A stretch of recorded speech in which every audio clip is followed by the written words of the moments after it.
Basim हमेशा किसी मुहिम के लिए तैयार रहता था। जब उसके दोस्तों अलियान और आतिफ ने पहाड़ों की तरफ पहली बर्फबारी देखने का सफर तजवीज किया तो वह इनकार नहीं कर सका।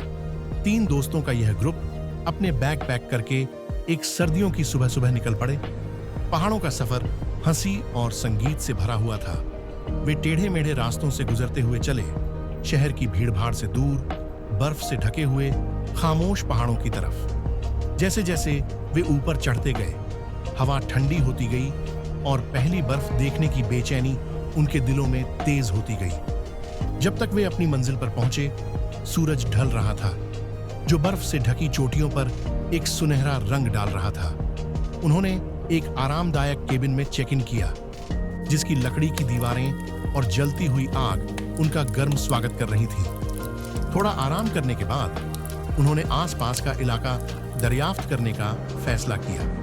पहली बर्फ तब शुरू हुई जब वे एक नजदीक के ट्रेल पर हाइकिंग कर रहे थे। छोटी छोटी बर्फ की परियां नीचे गिर रही थीं, दुनिया को एक विंटर वंडरलैंड में बदल रही थी।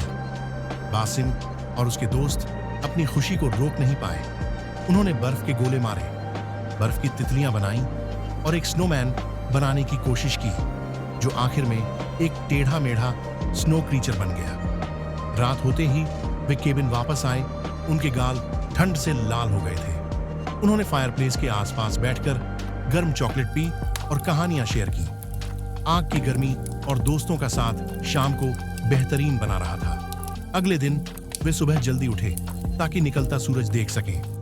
सूरज बर्फ से ढके पहाड़ों के ऊपर उग रहा था, आसमान को गुलाबी और नारंगी रंगों से रंग रहा था। कुदरत की खूबसूरती को देखते हुए वे हैरान रह गए। उनका सफर और भी मुहिमों से भरा हुआ था।